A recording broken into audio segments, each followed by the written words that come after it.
Wandami Bante. Ya. Bante, saya lapar. Lapor Bante, lapor.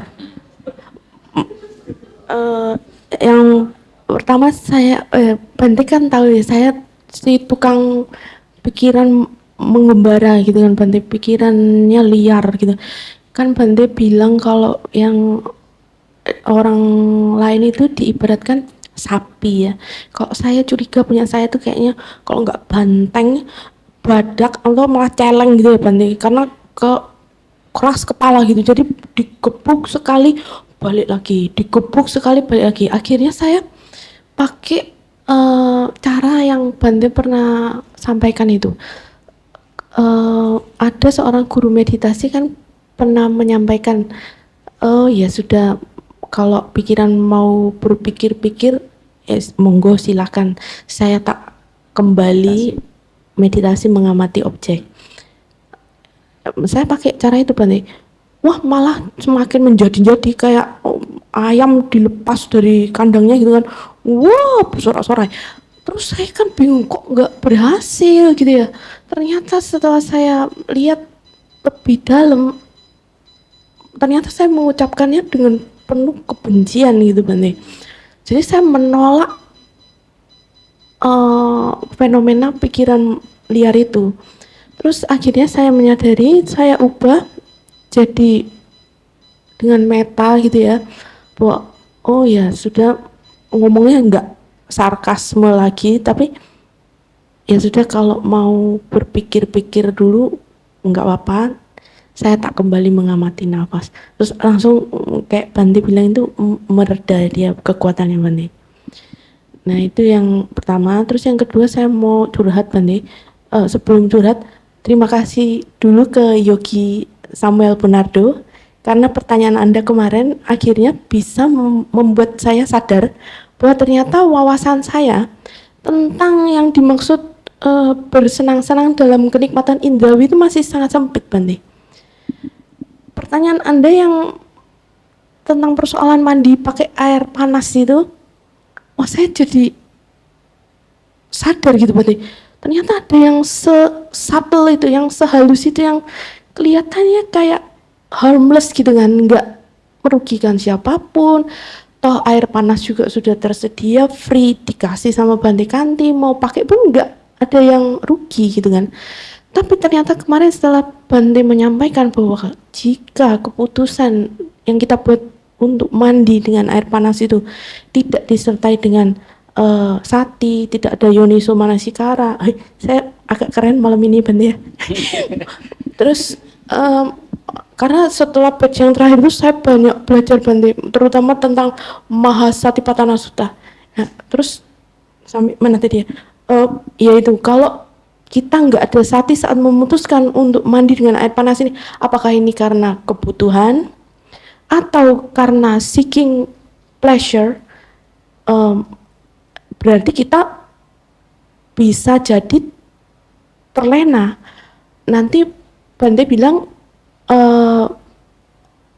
ada bibit atau benih yang kecil, kita biarkan dia berkembang jadi habit. Nanti kalau sudah jadi habit, malah semakin repot, kita terhanyut tanpa kita sadari dalam bersenang-senang dalam kenikmatan indrawi gitu kan Bante.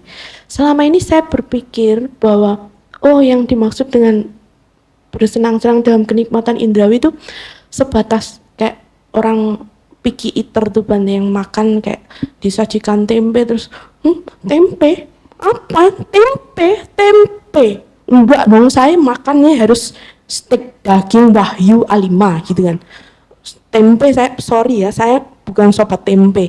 Nah, karena saya merasa saya bukan orang seperti itu, saya merasa aman gitu kan Bante. Tapi ternyata setelah kemarin Samuel menyampaikan seperti itu, saya jadi mulai menyadari, wah ternyata ada juga yang lain bentuknya gitu. Terus saya mulai mengamati gitu, sampai saya mau menyarungkan kaos kaki aja saya mikir gitu Bante, ini karena kebutuhan atau cuma sekedar comfort.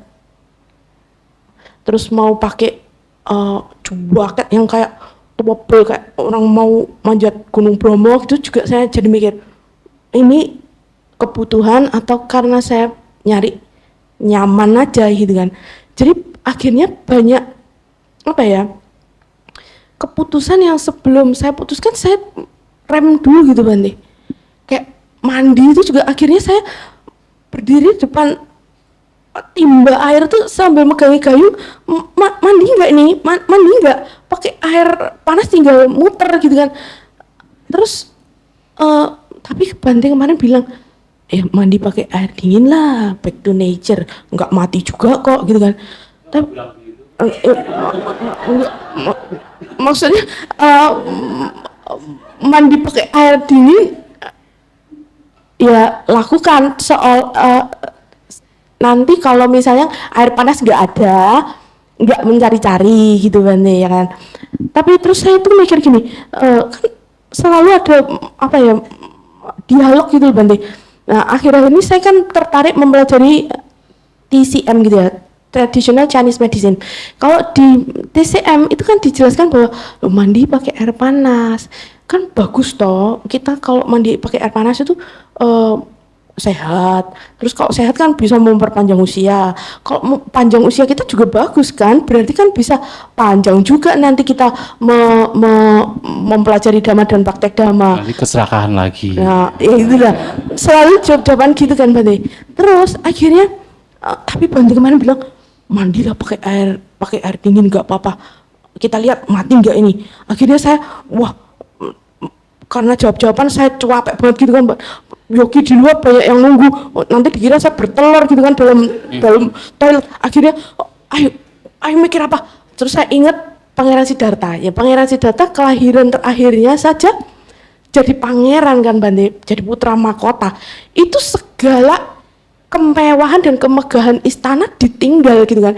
Nggak ada beliau pakai mikir nanti aku jadi brahmana ada mandi nggak ya, air panas, nggak ada gitu kan. Jadi ngapain, sudah ayo langsung mandi, nggak usah persoalan mandi pakai air panas aja lama gitu kan. Akhirnya dengan jiwa patriotisme dan aksi heroik gitu, saya nyendok air dingin, terus mau saya guyur gitu kan, tapi nyoba dulu sedikit di tangan gue buat dingin. Akhirnya saya milih pakai jalan tengah Bante, pakai air hangat ketimbang nggak mandi gitu ya Bante. Ya, jadi begini, sudah ya, cukup ya. Masih ada yang ketiga Bante. Yang ketiga pertanyaan Bante. Pertanyaannya siapa yang bisa melakukan assessment terhadap perkembangan latihan meditasi kita? A. Guru pembimbing. B. Orang-orang dengan siapa kita berinteraksi sehari-hari, orang tua, suami, anak. Atau C. Diri sendiri. Atau D. Para suciwan gitu Bante. Jadi supaya bisa tahu gitu. Iya, oke. Terima kasih Bante. Pernyataan yang pertama sudah bagus. Jadi harus dengan meta ya, dengan cinta kasih, bukan dengan kebencian. Yang kedua, sebenarnya kita tidak harus terlalu banyak berpikir juga terhadap apa yang kita lakukan. Yang terpenting sadar saja, sadar apa yang dilakukan. Ini yang pertama yang paling penting. Toh juga sebenarnya apa yang dilakukan oleh kita itu sebenarnya tidak ekstrim kok. Malahan kalau bisa itu selalu berada di jalan tengah. Disebut Majjhima Patipada, middle way. Bahwa kita itu selalu berada di jalan tengah. Artinya kita masih menggunakan apapun fasilitas yang sudah tersedia.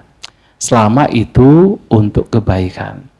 Termasuk ya, kenapa air panas disediakan? Karena memang ya di sini tempatnya dingin, maka disediakan supaya ya kita menjadi lebih nyaman. Terkadang begini loh, ketika kita misalnya makan makanannya juga bergizi, makanannya juga cukup, itu bukan sekadar bukan untuk seeking pleasure, bukan untuk mencari kesenangan, tetapi itu juga membantu kita di dalam bermeditasi. Makanya kan masih diperbolehkan untuk makan 2 kali. Ya kenapa? Karena kalau makannya kurang juga itu ekstrim, tidak baik. Tapi kalau kemudian seperti habit biasa, hidup untuk makan misalnya, itu kan baru kemudian itu hanya sekedar untuk mencari kesenangan. Maka di sini harus middle way, harus jalan tengah.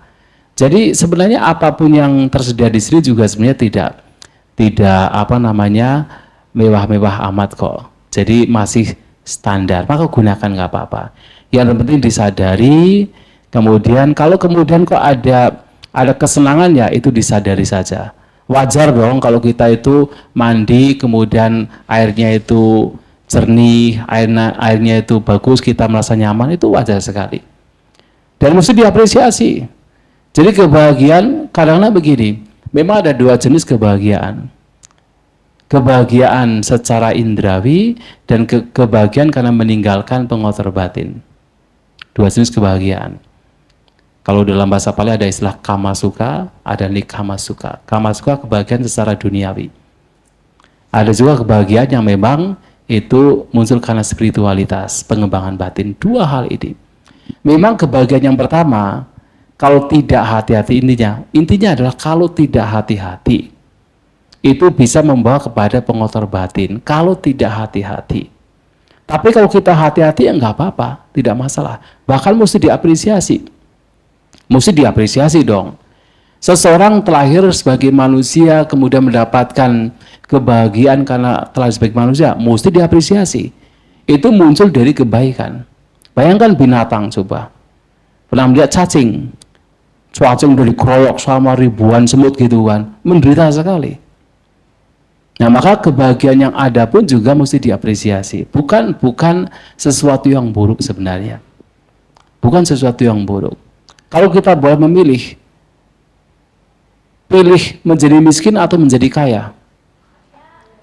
keserakahan itu nanti.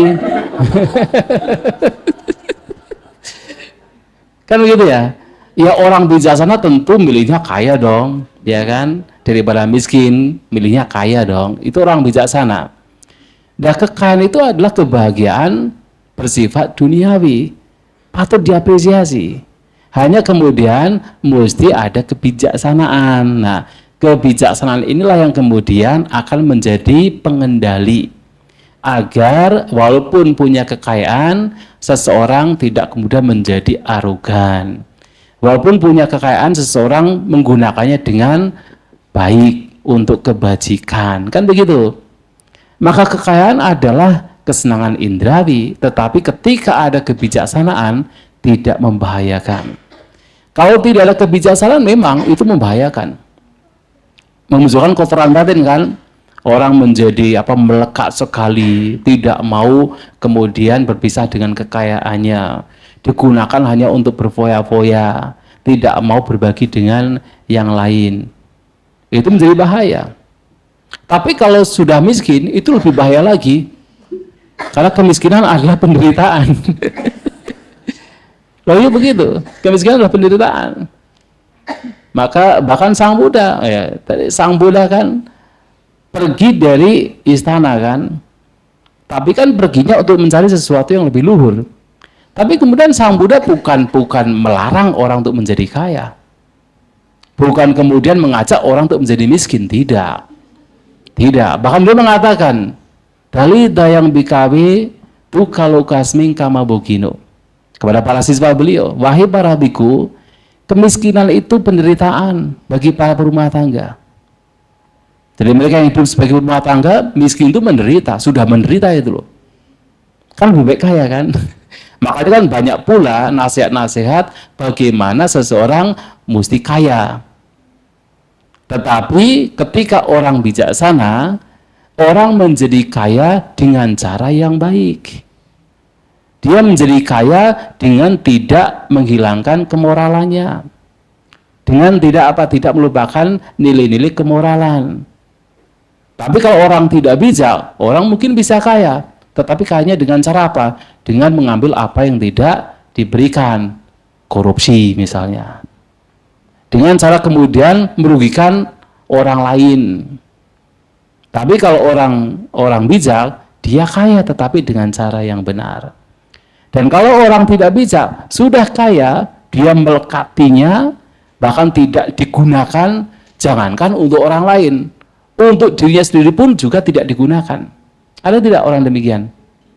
Wah, ada. Karena begitu kikirnya bahkan untuk dirinya sendiri saja tidak digunakan. Maka Sang Buddha mengatakan, kalau orang sudah kaya dengan cara yang benar, pertama yang mesti dia lakukan adalah attanang suketi pinati, memberikan kebahagiaan, kepuasan untuk diri sendiri. Tapi kalau hanya untuk diri sendiri nggak cukup. Maka kemudian siapa lagi? Mata pitunang suketi pinati, memberikan kebahagiaan, kepuasan untuk orang tua. Lantas siapa lagi? Puta darasa, untuk anak dan istri. Siapa lagi? Nyatinang, untuk kerabat. Siapa lagi? Dasa kama karasa, untuk para pekerja. Juga mesti dibagi untuk mereka. Siapa lagi? Atitinang, untuk para tamu, orang-orang datang. Nah, baru kemudian orang bijaksana. Dan itu kebahagiaan duniawi, itu kebahagiaan duniawi. Tapi karena dengan kebijaksanaan itu tidak membahayakan batin. Nah, maka ya kita mesti menggunakan apapun hal yang baik, walaupun itu sebagai katakan kesenangan bersifat duniawi, gunakan, asalkan digunakan dengan penuh kebijaksanaan. Kita duduk di sini pakai ini juga apa? Kesenangan duniawi kan, daripada duduk di lantai kan. Tapi kan membantu kita untuk bisa nyaman duduk, lebih nyaman, bisa batin lebih terkonsentrasi, tidak masalah. Bahkan Sang Buddha ketika beliau mau bermeditasi kan juga duduk kan pakai apa? Pakai rumput kan, alas rumput kan, rumput alang-alang tau, ilalang, diberi oleh siapa Soptia itu. Untuk apa? Tujuannya adalah untuk membantu. Nah, daripada tempat duduknya mungkin kotor atau keras gitu kan, nah kemudian menggunakan rumput untuk supaya lebih empuk, supaya bisa membantu. Nah, selama itu digunakan ada kenyamanan, tetapi kemudian itu untuk membantu pengembangan batin, tidak masalah, tidak masalah. Bahkan makanan juga itu dibutuhkan, makanan dibutuhkan. Ini tempat ini ada AC itu juga dibutuhkan untuk membantu. Selama itu dibutuhkan untuk membantu pengembangan batin, tidak masalah. Begitu ya? Oke. Yang ketiga sebenarnya yang bisa memvalidasi atau yang bisa mengetahui apakah batin kita berkembang atau tidak, yang pertama mesti diri kita sendiri. Dan ukurannya adalah apakah kotoran batin ini semakin berkurang atau semakin bertambah. Kalau kemudian ternyata keserakahan kita semakin bertambah, artinya meditasi kita masih mesti dievaluasi, belum benar. Atau kemudian kebencian kita semakin bertambah, berarti meditasi kita masih perlu dievaluasi. Ini kayaknya belum benar. Tetapi kalau kemudian kita tahu bahwa kesalahan kita sudah mulai berkurang, kebencian kita juga sudah mulai berkurang. Nah, kita juga sudah tidak terlalu banyak keinginan-keinginan yang sebenarnya tidak dibutuhkan. Artinya meditasi kita sudah mulai berkembang. Itu adalah ukurannya. Bagaimana kita mengukur? Maka ada perumpamaan. Jadi seperti seseorang menggunakan kapak dengan pegangannya terbuat dari kayu. Ketika ia menggunakan kapak tersebut, setelah 1 minggu, 2 minggu, 1 bulan, 2 bulan, 3 bulan, apalagi 1 tahun, akan ketahuan pegangan kapak itu yang terbuat dari kayu semakin mengecil. Artinya apa? Setiap hari dia menggunakan, sebenarnya ada yang berkurang. Aus. Jadi pegangannya itu aus. Tapi kan tidak diketahui. Diketahui setelah misalnya 1 minggu. Oh, dulu pegangannya kan masih kasar, sekarang sudah mulai halus. Oh, dulu pegangannya kan masih besar, sekarang sudah mulai kecil. Artinya ada pengurangan. Nah, demikian pula dalam proses bermeditasi, mengembangkan batin kita, setiap kotoran batin muncul, kita mengupayakan untuk dilenyapkan. Nah, lama-kelamaan kita akan tahu. Padahal pada saat kita melakukan demikian, ya kita tidak tahu seberapa yang berkurang, seberapa yang masih ada, tetapi lama-kelamaan kita akan tahu. oh dulu saya itu masih suka marah-marah. Tapi sekarang kemarahan sudah mulai berkurang. Dulu saya itu pokoknya kalau ada keinginan tertentu pokoknya harus diperoleh. Sekarang sudah bisa mulai melepas. Dulu saya itu melekat sekali dengan misalnya harta benda, nah, sekarang sudah mulai bisa melepas. Nah dengan demikian artinya ada sesuatu yang sudah berkurang, kotoran batin yang sudah berkurang. Oh dulu saya itu, pikiran saya itu kacau sekali, tapi sekarang sudah mulai tenang. Nah artinya apa? Ada perkembangan batin di sana. Ya tentu antara satu orang dengan lainnya berbeda-beda. Tidak harus kemudian sama.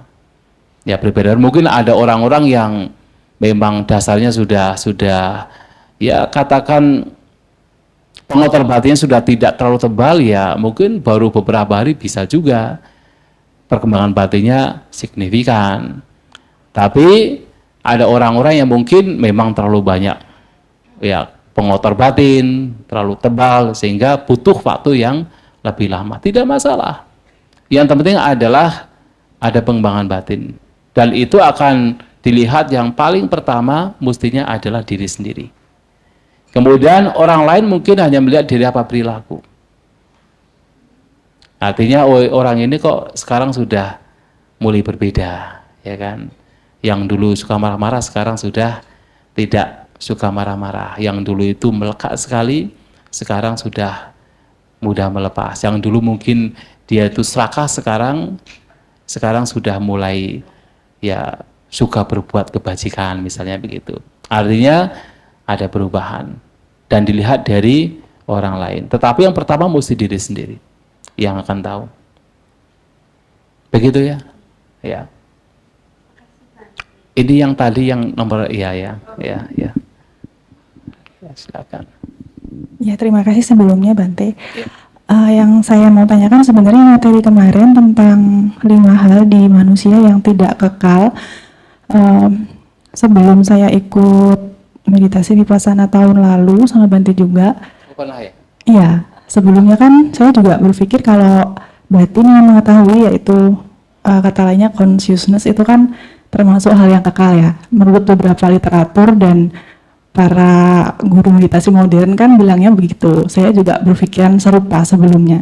Tapi ketika ikut vipassana yang pertama kali tahun lalu dan Bante mengutarakan tentang itu, saya renungkan dan ternyata memang benar batin yang mengetahui pun itu nggak kekal gitu. Nah yang ingin saya tanyakan, sebenarnya menurut ajaran Buddha sendiri, ada nggak sih sesuatu yang kekal dalam hidup atau dalam manusia sendiri, itu ada nggak yang kekal gitu? Saya sebenarnya sudah merenungkan hampir setahun sudah ada glimpse of answer, tapi takut ya kurang pas lah kalau belum Bante yang jawab gitu. Terima kasih. Iya, dalam ajaran Buddha selama itu sesuatu yang berkondisi atau yang muncul karena sebab-sebab, tidak ada satupun yang kekal. Mengapa? Karena sebab-sebabnya tidak kekal, maka dampak dari sebab-sebab tersebut juga tidak kekal. Maka selama itu adalah sesuatu yang berkondisi, maka itu tidak kekal. Disebut sebagai sangkata atau yang berkondisi. Lantas bagaimana yang disebut sebagai asangkata? Nah, ada juga sesuatu yang tidak berkondisi. Dan itu tidak terpikirkan sebenarnya. Ketika orang mengatakan itu kekal pun juga tidak bisa dikatakan, karena yang berpikir kekal itu adalah pikiran kita yang masih berkondisi. Sehingga sesuatu yang dikatakan sebagai tidak berkondisi pun juga tidak bisa dengan pikiran kita mengatakan itu kekal. Walaupun kemudian, ya mohon maaf, kadang-kadang banyak umat Buddha juga mengatakan itu yang kekal gitu ya. Tapi tidak pernah disebutkan, bahkan dalam literatur itu sebagai kekal, tidak pernah. Nah, tetapi yang paling terpenting adalah bahwa apapun yang bersifat berkondisi, apa yang bersifat berkondisi? Ya kita ini, manusia, alam semesta ini, tidak kekal. Bahkan misalnya seperti, ya setiap agama kan juga percaya dengan kiamat ya. Ada kehancuran bumi gitu kan. Ya memang, Bahkan bumi yang begitu kuat. Jadi kalau dalam literatur itu Mahanubawa, bumi yang begitu kuat pun suatu kali juga akan hancur suatu saat. Cuman kapan itu masih sangat lama. Jadi kalau dalam teori Buddhis ya, itu ada istilah bahwa suatu kali akan ada penampakan matahari. Sekarang kan satu matahari. Kemudian setelah jangka waktu yang sangat lama akan ada penampakan matahari kedua. Sangat lama lagi penampakan matahari ketiga. Kemudian keempat, kelima, keenam, ketujuh. Karena begitu panasnya, maka bahkan bumi ini hancur. Dan yang hancur itu ternyata dalam literatur tidak hanya bumi. 100.000 miliar tata surya itu hancur. Dan artinya alam semesta ini yang begitu luas ini, itu ada bagian yang dikatakan 100.000 miliar tata surya itu hancur. Tapi kan alam semesta kan luas sekali kan, di tempat lain masih ada juga. Tapi yang namanya hancur nanti muncul lagi juga, akan muncul lagi.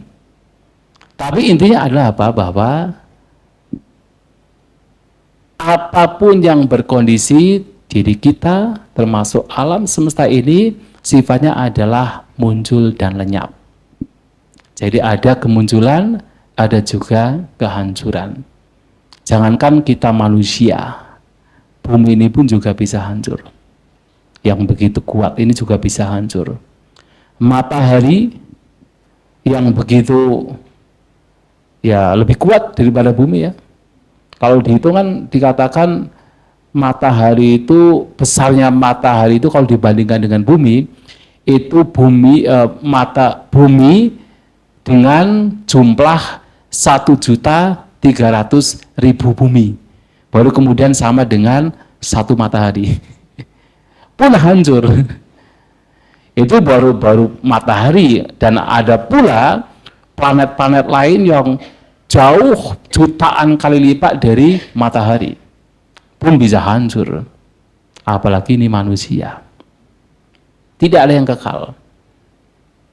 Bahkan kesadaran atau batinnya mengetahui ini pun juga sifatnya tidak kekal. Itu munculnya banyak saja karena apa? Karena tidak diketahui kemunculan dan pelenyapannya, karena kemunculannya itu muncul dari berbagai macam kondisi, lenyapnya pula juga karena kondisi-kondisi itu lenyap, tapi kemudian muncul kembali karena ada kondisi-kondisi lain, dan itu sambung menyambung, maka seakan-akan ini kekal. Jadi seperti apa? Seperti diibaratkan, kalau kita melihat ada nyala api, kemudian dengan bahan bakar yang berbeda-beda.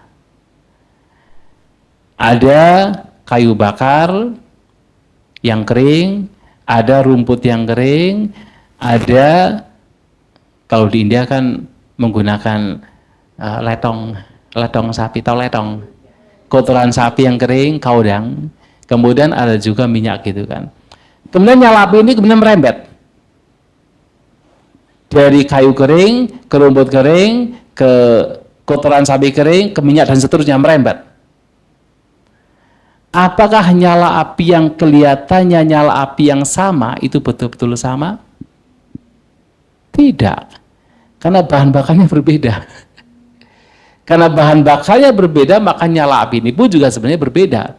Hanya karena kemudian itu seakan-akan sama, kita tidak melihat bahan bakarnya.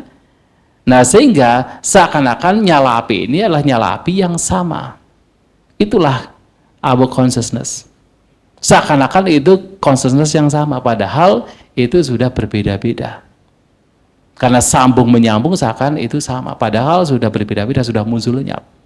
Jangankan sih api yang menyala dari bahan bakar yang berbeda-beda, bahkan api yang muncul dari pelita yang dari minyak tanah itu dengan sumbunya, apakah ketika itu menyala begini itu adalah nyala api yang sama? Juga tidak. Kenapa? Minyaknya terus menguap, sumbunya juga terus terbakar dengan sumbu minyak yang terus berbeda, dengan bahan bakar yang berbeda, maka nyala api ini pun juga nyala api yang berbeda. Tidak ada yang sama. Tetapi karena kita tidak bisa melihat perubahannya, maka seakan-akan itu sama. Itulah consciousness. Seakan-akan itu sama, padahal itu selalu berbeda. Jadi begitu, nggak ada yang kekal sesungguhnya. Karena tidak ada yang kekal, maka sesungguhnya tidak ada yang patut yang kemudian untuk dilekati. Karena melekati sesuatu yang tidak kekal, ya ujungnya menderita. Nah, melatih batin di sini adalah juga melatih batin untuk tidak melekat.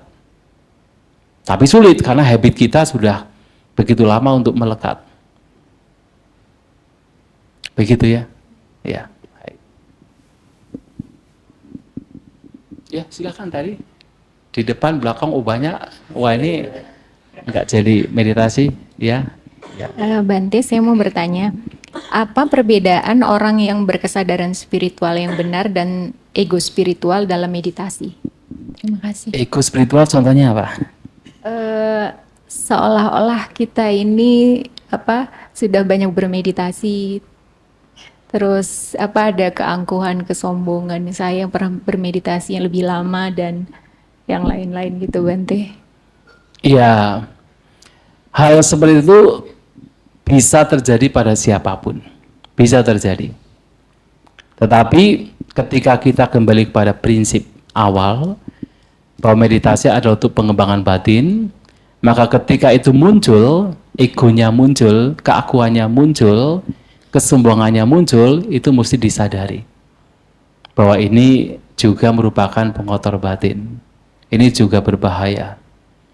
Tapi itu bisa terjadi pada siapapun.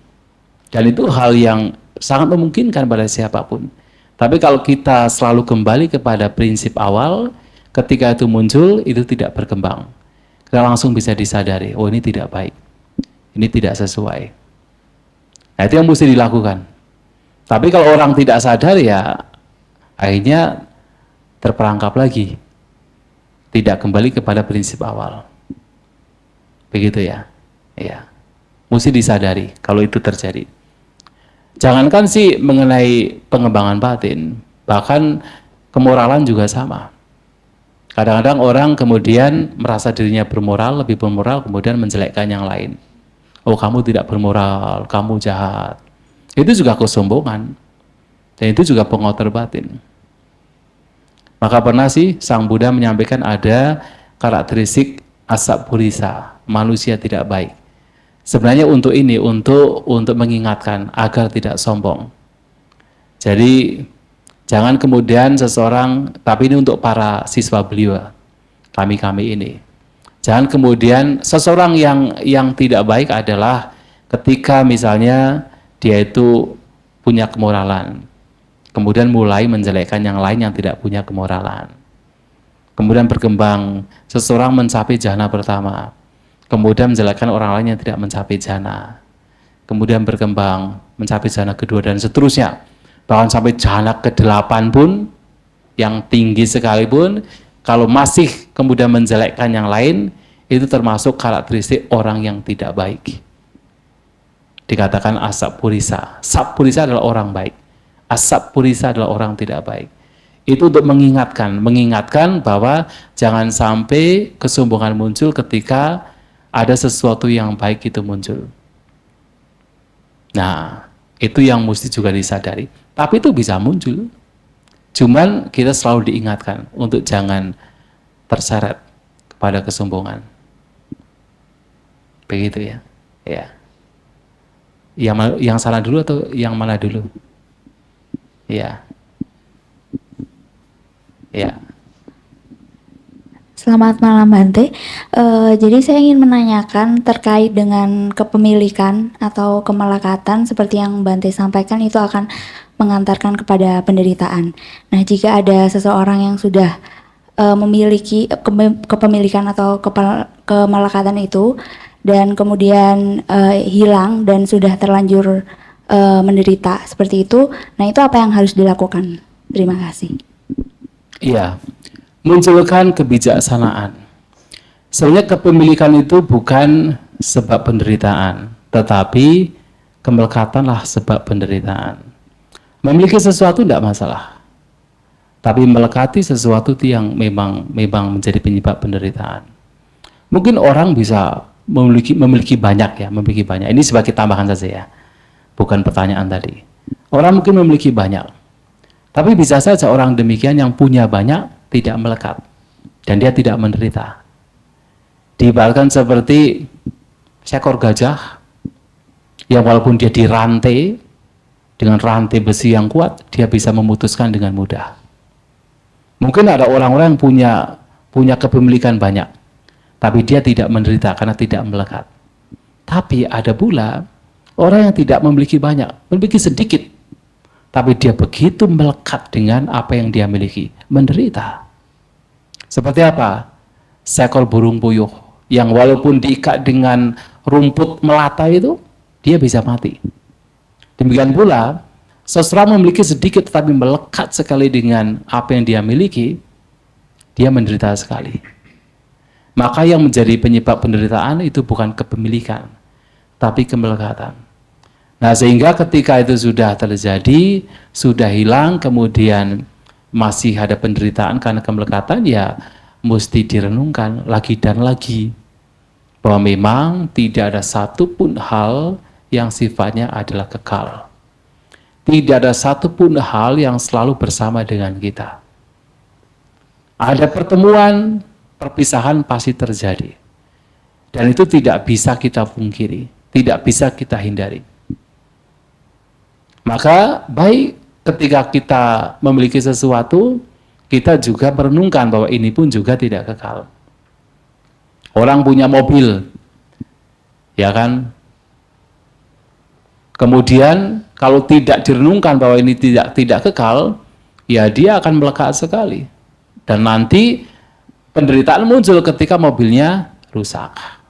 Tapi kalau dari awal dia sudah mengantisipasi, mobilnya dipegang-pegang, dielus-elus, ini juga tidak kekal, ini pasti berubah. Bagus sekali itu.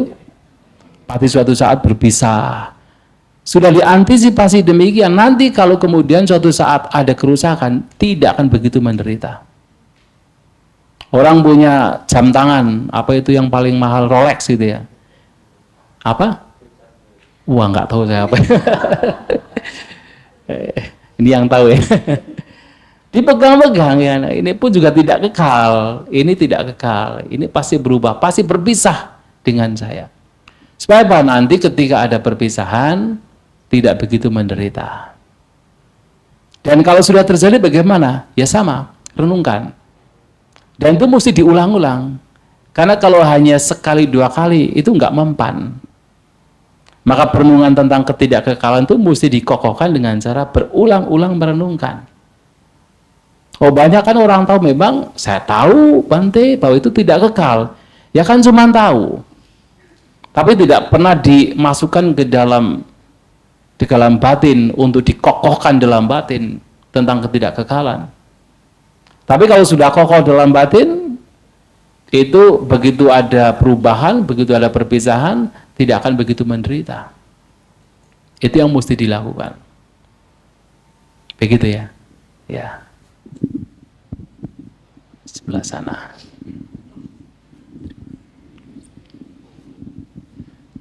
Oke, selamat malam Bante. Pertanyaannya adalah, apakah vipassana meditasi ini ada keterbatasan penggunaannya? Dalam arti, apakah hanya bisa digunakan untuk orang-orang yang dalam arti memiliki kesadaran, dalam arti secara, mohon maaf sebelumnya, profesi saya kebetulan untuk saat ini konselor psikologi, sehingga teman-teman perjalanan saya begitu beragam Bante, dan masih mendampingi orang-orang dengan gangguan jiwa juga dalam proses pemulihan. Nah, apakah vipassana meditasi ini hanya terbatas bagi kita yang memiliki akal dalam arti, atau bagi teman-teman ODGJ pun masih bisa digunakan? Terima kasih. Ya, memang mau tidak mau ini mesti digunakan untuk yang punya perhatian, mau tidak mau. Sedangkan mereka yang memiliki, kan Anda lebih tahu justru malahan kalau untuk urusan tentang psikologi, kemudian ODGJ dan seterusnya. Anda lebih tahu sebenarnya. Dan tentu harus punya cara yang lain dong. Tidak dengan cara misalnya, oh kamu harus punya mindfulness, punya kebijaksanaan, harus punya effort gitu kan, effort yang baik. Tapi mesti dengan cara yang lain.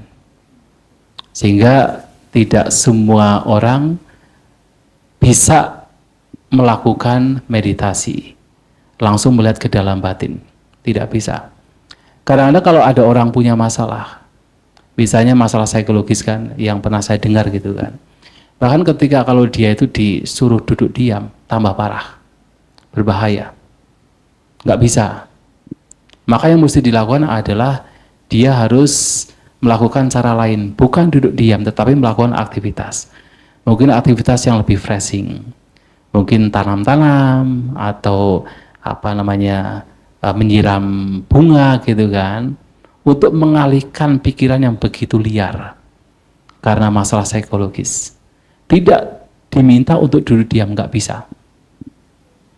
Duduk diam itu adalah yang ya secara umum batin ya sudah normal gitu kan, itu bisa duduk diam. Tapi kalau betul-betul seseorang yang lagi depresi, jangan diminta untuk duduk diam, harus melakukan aktivitas lain untuk mengalihkan terlebih dahulu.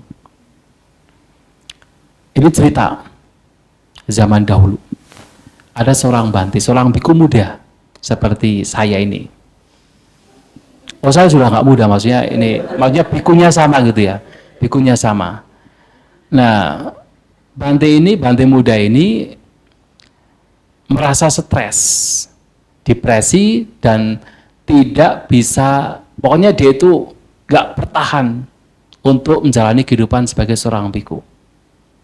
Maka dia memutuskan untuk lepas jubah. Dan akhirnya dia datang pada gurunya dan mengatakan, Bante, saya nggak tahan jadi biku, saya harus lepas jubah. Nah, gurunya ini tidak kemudian mengatakan, nggak usah lepas jubah, hidup sebiku itu luar biasa, itu keluhuran, udah kamu meditasi gitu. Nggak begitu. Disuruh meditasi ya ingin lepas jubah lagi malahan toh.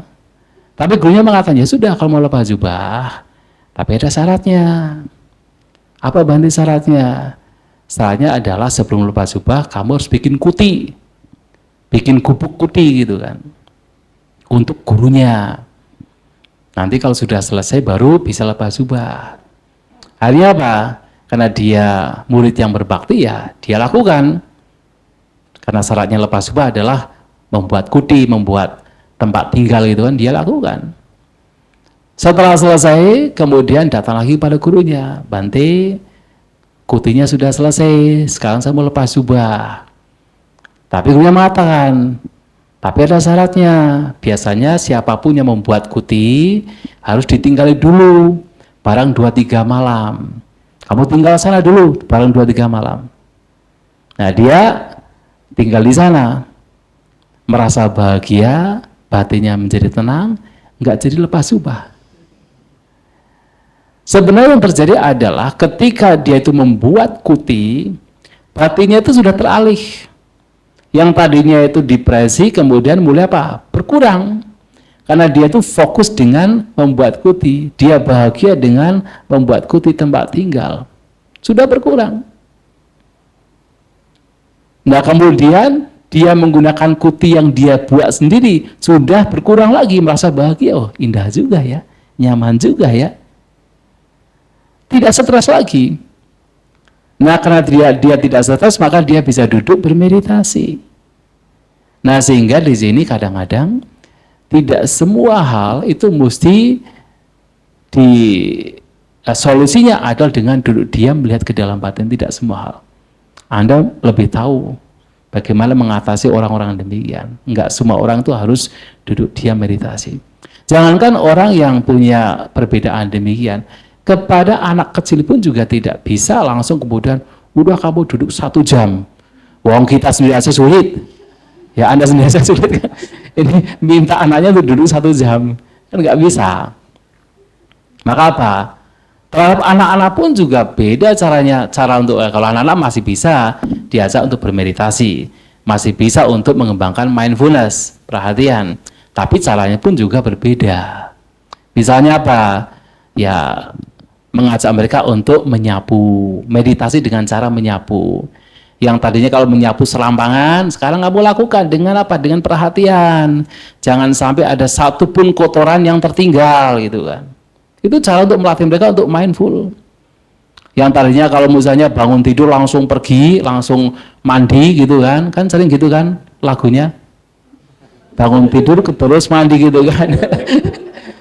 Lalu kamar tidurnya masih berantakan. Nah sekarang diajari bangun tidur langsung membersihkan kamar tidur, dirapikan dengan serapi-rapinya.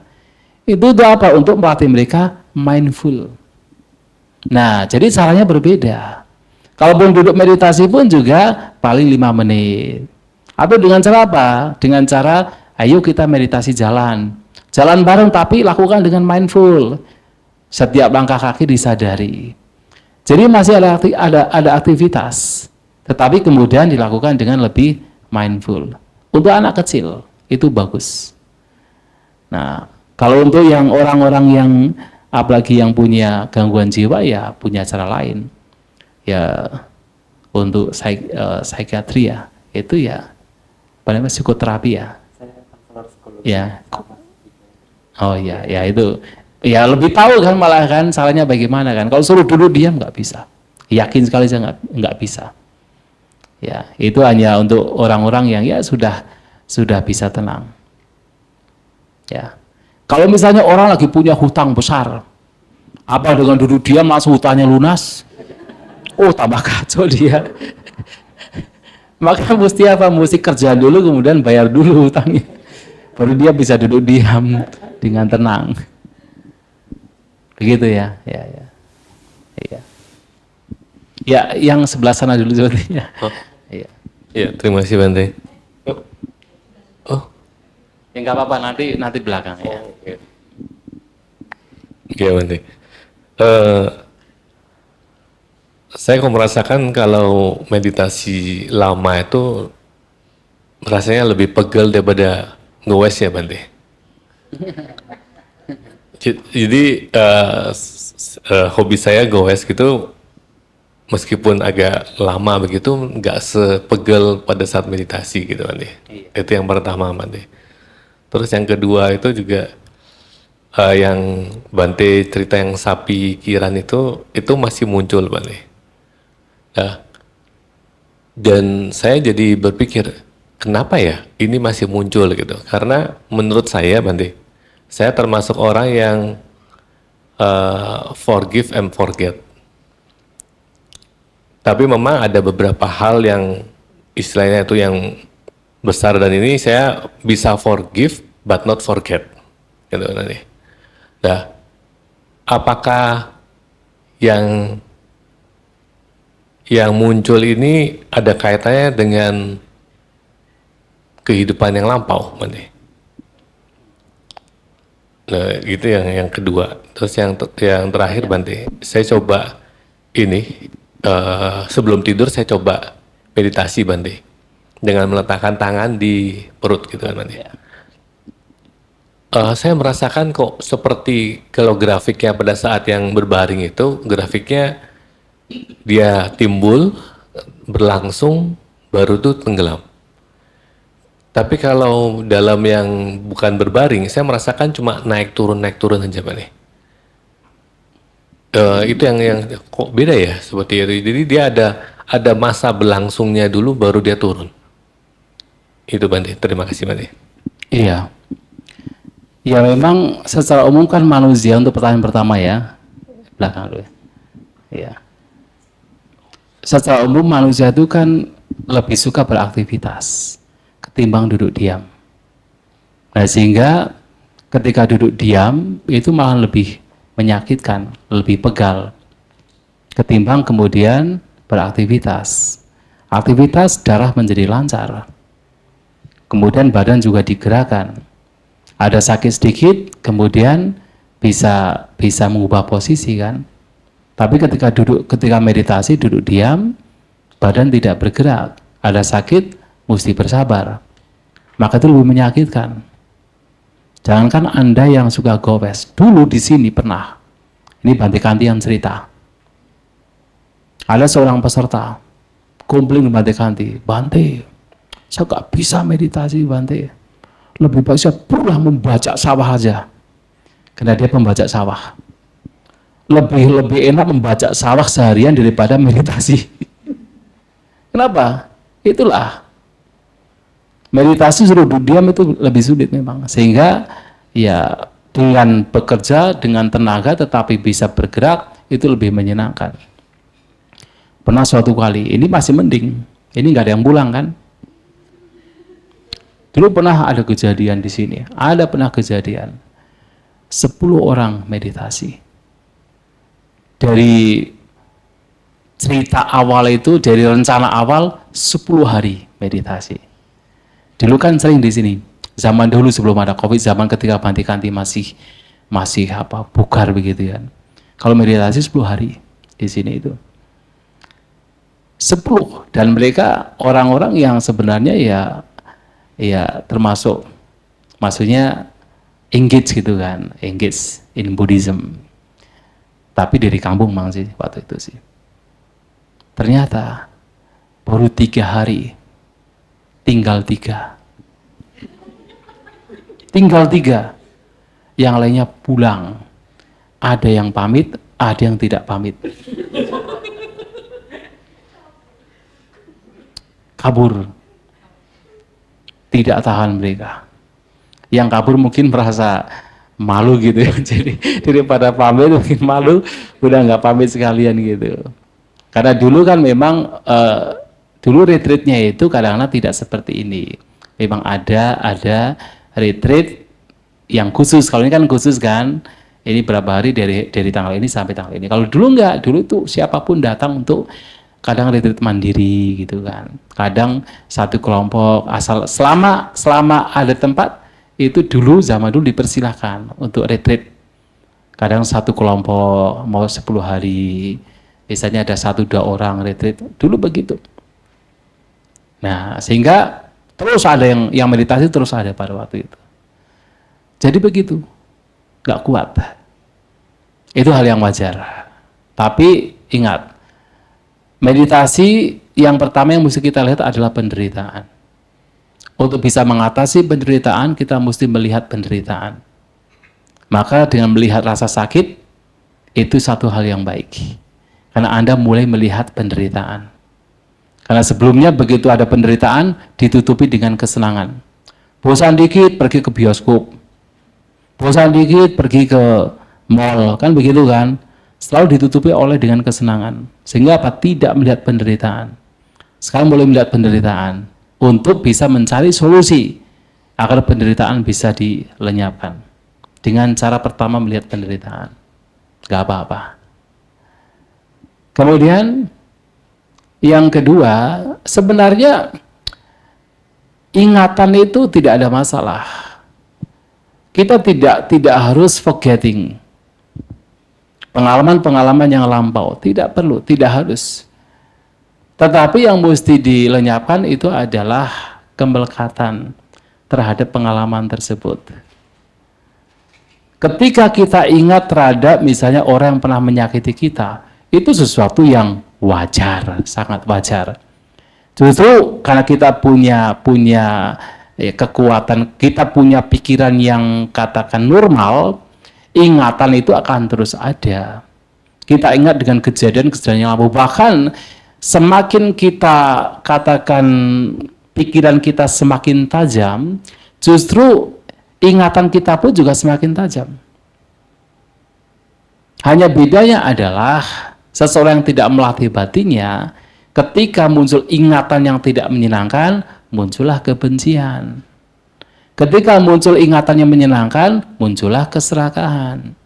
Tapi ketika batin dilatih, walaupun muncul ingatan yang tidak menyenangkan, seseorang tidak memunculkan kebencian, tidak masalah. Apakah misalnya Sang Buddha yang telah terbebaskan dari semua kotoran batin termasuk keserakahan, apakah beliau tidak ingat kejadian dulu ketika bersama dengan mantan istrinya? Apa tidak ingat? Oh, masih ingat, kuat. Masih ingat kan? Bahkan punya kekuatan ingatan yang luar biasa. Tetapi kan batinnya tidak melekat. Batinnya tidak memunculkan, tidak ada kesalahan lagi. Apakah kemudian Sang Buddha tidak ingat ketika misalnya Dewa Data berusaha membunuh beliau? Ya pasti ingat juga kan. Tapi kan tidak ada kebencian. Sama sekali tidak ada kebencian. Nah, sehingga ingatan tidak masalah.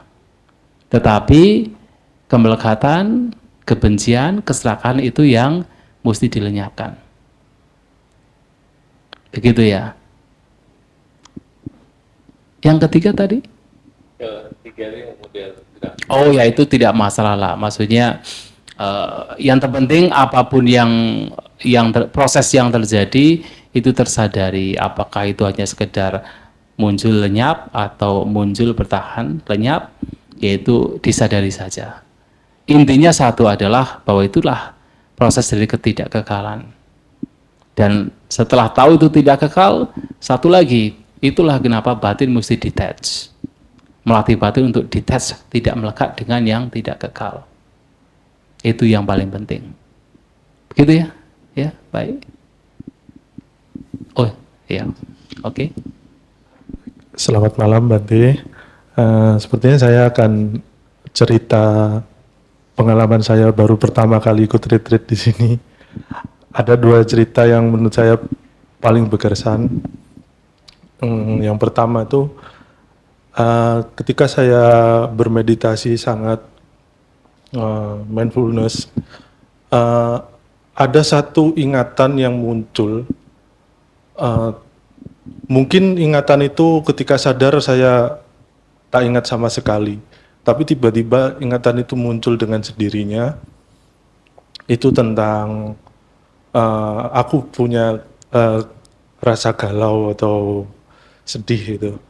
Nah, ceritanya tuh saya lagi nongkrong di rumah, terus ibu saya menghampiri saya, terus berkata kepada saya, "Le, ibu karo bapak iki menghadirkanmu di dunia ini dengan perasaan yang bahagia. Lantas kenapa kamu bersedih?" Nah, mungkin di saat waktu itu saya sedang kalut. Jadi saya menjawab, ya saya kan tidak tahu dulu ibu dan bapak bahagia atau tidak. Gitu. Nah, di dalam meditasi saya itu tiba-tiba keinget itu.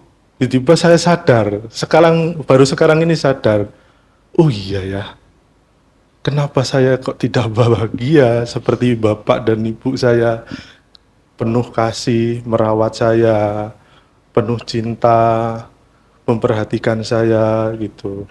Kok saya malah merasa sedih gitu.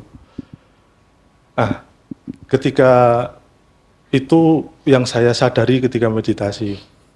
Nah, apa sebenarnya yang harus saya lakukan itu? Terus yang kedua, ketika meditasinya ini benar-benar rileks, benar-benar penuh perhatian. Pertama yang saya rasakan, kaki ini sudah tak terasa lagi, terus tangan sudah tak terasa lagi, naik lagi ke telinga sudah tak rada berkurang pendengarannya dan lama-lama tak terdengar, hingga terakhir saya hanya mendengarkan detak jantung saya. Dan nafas pun juga lupa, tak merasakan nafas. Di situ saya merasa panik. Jangan-jangan saya sudah pindah alam. Maka dengan segala upaya saya harus tersadarkan diri. Ketika saya sadar, benar kaki saya sudah tak bisa bergerak dan begitu kebas, tangan bisa bergerak namun kaku gitu. Mungkin ada 5 menitan baru bisa bergerak lagi. Nah itu saya harus melakukan apa, Bante? Seperti itu, Bante. Terima kasih. Ya memang ketika kita mindful, kita sadar dengan batin kita. Kadang memori-memori yang lama, yang itu sepertinya sudah hilang, sudah tidak diingat, itu bisa muncul kembali. Dan ternyata ketika memori yang muncul memberikan hal yang baik, ya saya pikir itu sesuatu yang baik. Artinya ada ingatan bagaimana orang tua memberikan nasihat, dan nasihatnya nasihat yang baik. Nah, sehingga itu bisa menjadi satu kesan yang baik, menjadi satu pedoman untuk bagaimana kita mengarahkan hidup kita, Anda yang punya pengalaman demikian, untuk hidup penuh dengan kasih. Ya, itu juga satu hal yang baik. Karena memang kan intinya meditasi adalah mengembangkan yang baik. Kalau ada kemudian ingatan-ingatan tentang kebaikan, dan itu menjadi sesuatu yang mengesankan sekali, itu malahan sebuah keuntungan.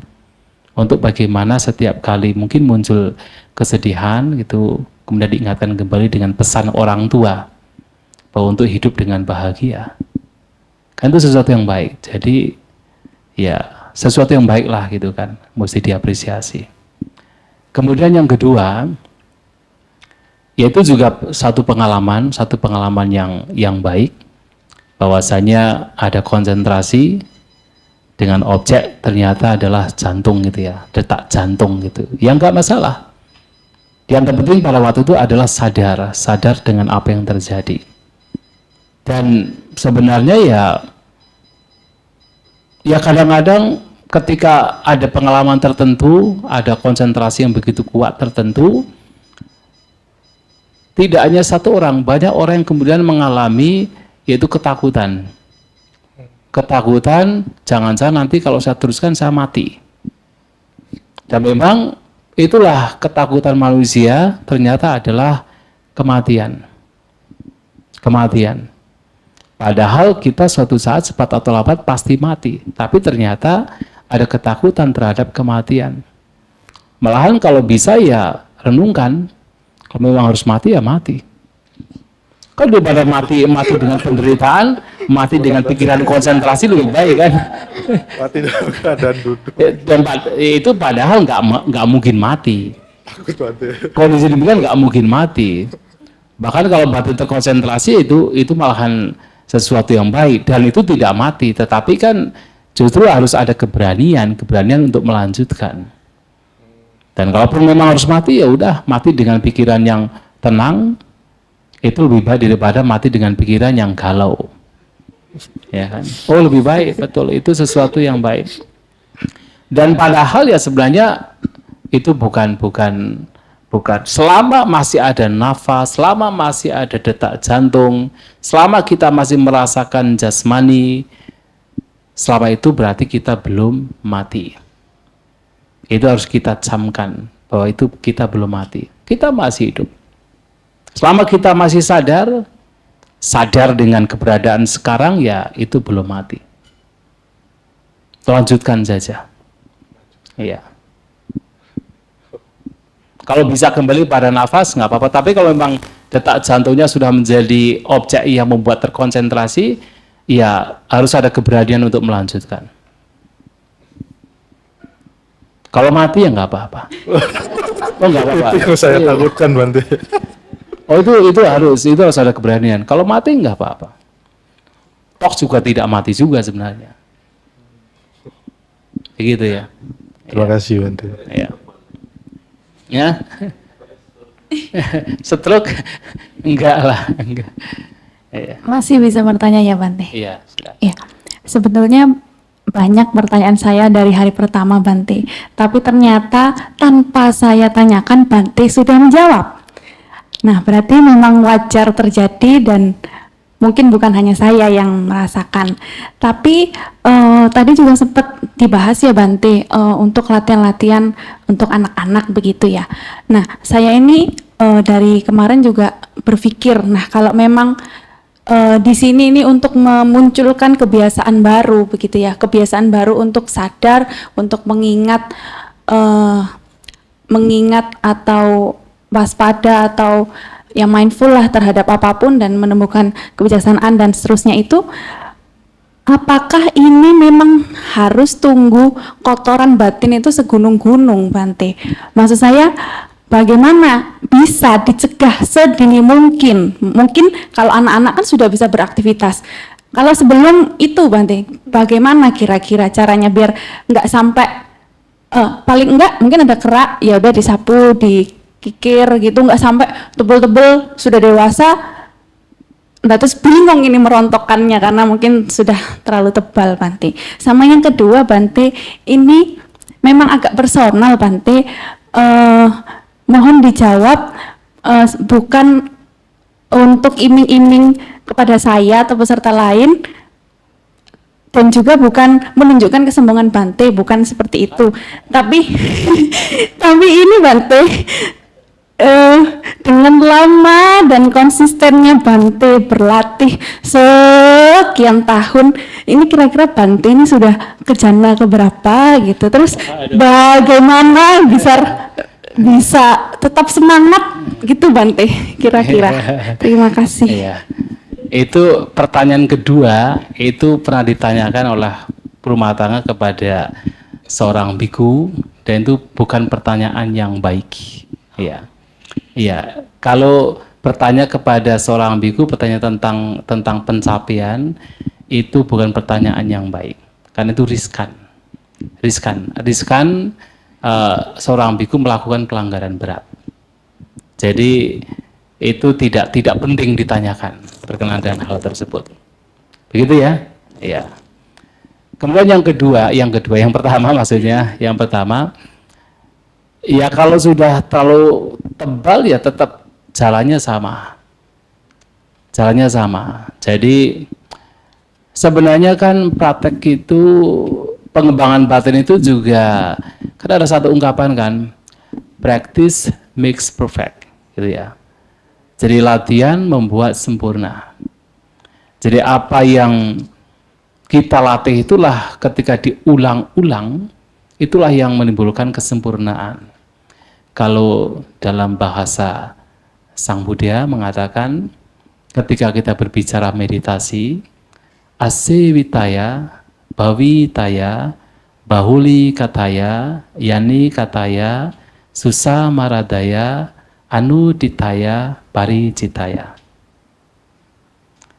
Ini yang beragama lain, mohon maaf ya, mungkin nggak familiar ya, tapi ini satu kalimat artinya apa? Asewitaya, apa yang dipraktikkan itu, yang mesti dikembangkan itu harus selalu berasosiasi.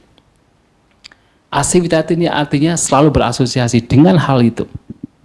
Bhavitaya mesti dikembangkan. Bahuli katanya dilakukan lagi dan lagi.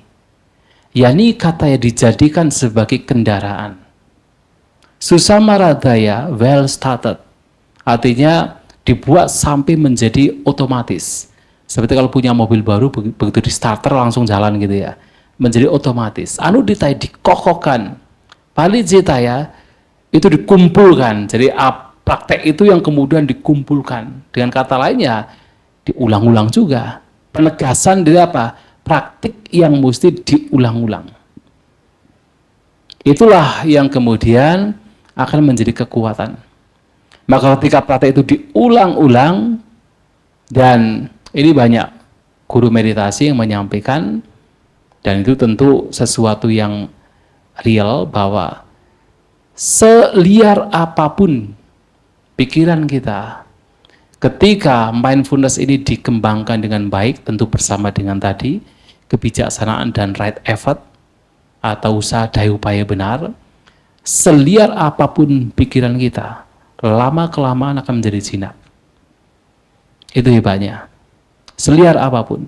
Saya pernah melihat di hutan itu ada satu samanera.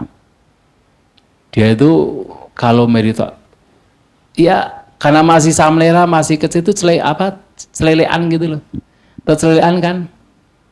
Tapi dia tinggal di hutan, celelean. Jadi dia tuh suka jalan-jalan. Meditasi juga nggak pernah tegak. Pokoknya ya udah udah liar begitu kan. Nah, kemudian setelah saya di sana itu hanya waktu itu 3 bulan di hutan itu. Kemudian di semester, karena kebetulan saya kuliah waktu itu, sehingga saya ke hutannya itu setiap liburan semester. Nah, jadi pas di semester selanjutnya saya datang lagi. Lihat San Merah itu. Wah, udah hebat. Dulunya udah tegak dan tenang sekali. Tenang sekali. Nah, sehingga seliar apapun pikiran seseorang kalau betul-betul dilatih dengan mindfulness, dengan wisdom, right effort, maka akan menjadi sinar. Kalaupun itu sudah tebal. Karena kalau sudah dewasa kan, kita masa kecil nggak pernah berlatih, kan sudah tebal sekali kan, itu ya tetap lakukan apa yang mesti dilakukan. Nah, tetapi kalau dari kecil sudah mulai dilatih, pelan-pelan seperti tadi, tidak harus kemudian duduk lama, tidak. Tapi ya melatih mereka untuk mindful, melatih mereka untuk menjaga kemoralannya dengan baik. Sebenarnya tugas orang tua terhadap anak itu yang paling penting sebenarnya itu bukan masalah meditasinya. Bukan masalah meditasi. Ada 5 tugas orang tua terhadap anak. Tapi 2 yang pertama itu masalah moral. Papa niweranti, kalian niwe santi. Mencegah anak dari kejahatan dan mendorong anak di dalam kebaikan. Itu yang paling penting untuk anak-anak. Hal-hal yang baik didorong. Ketika dia melakukan hal yang baik diapresiasi. Ketika dia melakukan hal yang buruk kemudian dicegah. Diberi nasihat untuk tidak melakukan hal yang buruk. Itu yang paling penting. Baru yang ketiga, sipang sikapenti, artinya melatih anak di dalam keterampilan. Makanya menyekolahkan anak, mengedukasi anak di jenjang sekolah, perkuliahan gitu. Itu adalah yang ketiga. Tetapi yang 2 pertama itu moral paling penting. Nah, terkadang orang tua lupa. Itu hanya hanya mengedukasi di dalam keterampilan, tetapi lupa mengajarkan kemoralan. Makanya orang demikian bisa cari uang. Tapi kemudian setelah dapat uang, orang tua pun juga ditinggalkan. Ya salahnya orang tua, gak mengajari moral. Makanya moral penting. Untuk anak-anak ya, moral. Nanti ya sedikit demi sedikit meditasi tapi tidak dengan yang ekstrim. Seperti duduk berjam-jam. Ya. Anak-anak itu masih harus explore. Begitu ya? Iya, baik. Terima kasih. Sudah cukup ya? Ya, sudah. Hah? Masih ada? 1, nggak apa-apa? Ya, silakan ya. Kalau nggak bisa nggak apa-apa. Nggak apa-apa, silakan. Daripada besok sudah selesai. Iya, tadi sebenarnya ngacung lebih awal tapi Oh gitu ya? nggak berani, jadi nggak, kurang tinggi tangannya. Tidak kelihatan. Udah nyerah sih tadi, sebenarnya mau give up aja, nggak mau jadi tanya, tapi ya udah. Iya. Ini juga pengalaman pertama saya meditasi, sebenarnya belum pernah meditasi. Terus ini sebenarnya pertanyaannya tidak berkaitan dengan pemaparan yang dari kemarin, cuma muncul. Menurut pemahaman saya, tujuan hidup itu lekat dan dekat dengan yang namanya keinginan, Bante. Kemudian saya sering ada di waktu di mana saya tidak menginginkan apapun. Entah itu berarti baik atau tidak ya. Jadi sama sekali tidak ingin apa-apa. Jadi misalkan detik ini juga pulang pun nggak masalah gitu. Tidak ada hal di dunia yang ingin saya coba, saya lakukan, saya rasakan. Yang mana harusnya baik ya Bante, nggak punya keinginan apapun, tidak menderita harusnya. Tapi saya malah merasa penderitaannya adalah saya feeling lost karena jadi tidak punya tujuan hidup. Gitu. Jadi pertanyaan saya, kira-kira apakah Bante punya tips untuk mengarahkan saya punya keinginan yang kemudian mungkin nantinya bisa menjadi tujuan hidup saya gitu. Karena bangun tidur pun saya kadang menjalani hari ya memang karena terbangun masih diberi nyawa ya lakukan. Tapi kadang juga kalau tidak ada agenda ya terbangun hanya untuk tidur lagi, lalu nanti terbangun untuk tidur lagi gitu Bante. Ya baik, sebenarnya tidak semua keinginan itu buruk. Ada keinginan-keinginan yang baik. Kalau di dalam bahasa Buddhis itu istilahnya dhammacanda. Keinginan yang berkenaan dengan hal-hal yang baik. Dan bahkan itu mesti dimunculkan. Dan apa tujuan hidup kita? Tujuan hidup kita adalah bahu jana hitaya, bahu jana sukaya, bahu jana taya. Bagaimana kita bisa memberikan kebahagiaan, kesejahteraan, dan manfaat bagi banyak orang. Tentu kalau banyak orang termasuk diri kita sendiri, kita tidak bisa memberikan manfaat kepada banyak orang kalau kita sendiri tidak memiliki hal yang untuk bisa diberikan. Artinya, untuk bisa memberikan manfaat, kebahagiaan, dan kesejahteraan untuk banyak orang, kita pun juga mesti bahagia. Kita mesti sejahtera, kita mesti bermanfaat. Dan apa itu bahagia, sejahtera, dan manfaat? Tidak lain adalah kita mesti mengembangkan hal-hal yang baik dalam batin kita dan melenyapkan hal-hal yang buruk. Kemudian kita membawa diri kita dalam setiap tindakan, ucapan, dan juga perbuatan pikiran untuk bagaimana memberikan hal yang baik terhadap orang lain. Nah, begitu kita bangun tidur, kita langsung berpikir apa yang bisa saya lakukan dalam kebaikan ini untuk diri sendiri dan juga untuk orang lain. Ucapan kita dijaga, perbuatan kita dijaga, pikiran kita dijaga, melakukan kebaikan sebanyak-banyaknya. Dan toh di dalam semua agama juga punya keyakinan bahwa yang membawa kita untuk nantinya setelah meninggal dan terlahir lagi di alam yang baik, di alam surga, itu hanya dengan kebaikan.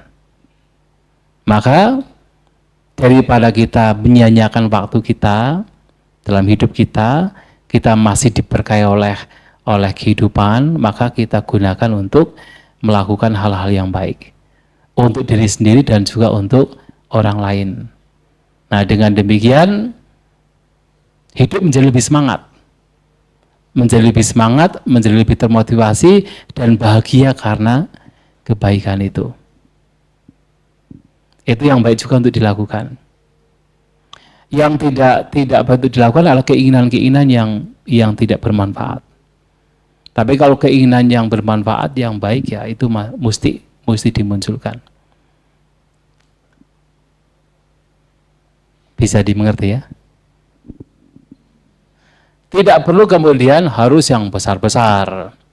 Kita bukan Pak Presiden. Ya kan, kalau jadi presiden bisa melakukan yang besar. Bangun jalan tol, bangun ini, bangun itu. Asal tidak dikorupsi aja lah pokoknya. Kalau jadi orang besar itu ada dua kemungkinan. Bisa berbuat jahat yang besar, bisa berbuat baik yang besar juga. Ya kita bisa memulai dari yang simpel-simpel sederhana. Di awal didapat dari keluarga kita yang dekat, tetangga kita, terus keluar kita. Kemudian dengan apa? Kita berasosiasi dengan siapapun yang mendekat ke kita. Kita melakukan yang terbaik. Nah, kalau itu dilakukan, ya kita punya tujuan. Tujuan hidup untuk apa? Melakukan hal yang baik. Begitu. Termasuk misalnya, tadi kita berbicara tentang kekayaan. Orang bisa punya tujuan bahwa kekayaan harus dicari untuk apa? Untuk berbuat kebaikan. Sehingga apa? Menjadi semangat mencari kekayaan, tetapi untuk berbuat kebaikan. Itu nggak apa-apa juga, silakan. Itu masih hal yang baik. Gitu ya. Kalau saya beda. I'm alone, but not lonely. Kan yang jadi masalah feeling lonely kan. I'm alone, but I'm not feeling lonely. itu lebih nyaman. Ya, gimana? Ya, mudah-mudahan ini bisa menjadi hal yang baik untuk kita. Cukup ya? Ya. Baik, terima kasih. Semoga kita semua berbahagia. Semoga maju di dalam hal-hal yang baik.